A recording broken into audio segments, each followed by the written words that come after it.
NBC News in depth tonight, a rare glimpse into a world both horrible and heartbreaking. Cambodia has long been known for its killing fields, where the Khmer Rouge regime murdered more than 1 million citizens.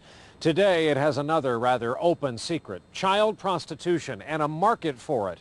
From Australia, Europe, and the U.S., people who flock there to purchase sex from the youngest of the young. Here is some of what NBC's Chris Hansen has uncovered in a Dateline NBC investigation.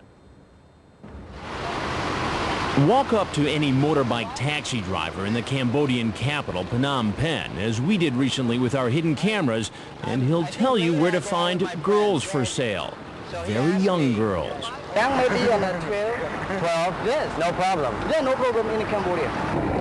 He told us to take a short ride to a village on the outskirts of Phnom Penh.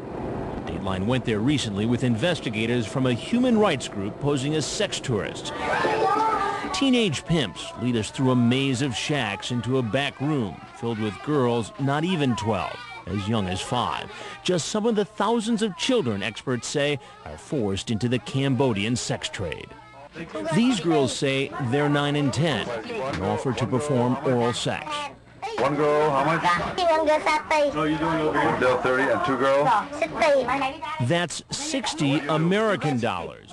Big money in a country where at least a third of the population lives on less than 45 cents a day. But poverty is no excuse for forcing children into prostitution, says Gary Haugen, who runs a U.S.-based human rights group called the International Justice Mission. This is the kind of brutal ugliness that is sort of hard to open your eyes to, but once you do, I think as a human being, you got to take responsibility for it. Haugen, a former federal prosecutor, has a staff of lawyers and former detectives who gather evidence of abuses, including sex trafficking. You basically run a sting operation. Sure. The undercover mission we documented led to police raids and a dozen or more suspected pimps arrested. More than 3 dozen girls were set free from the brothels.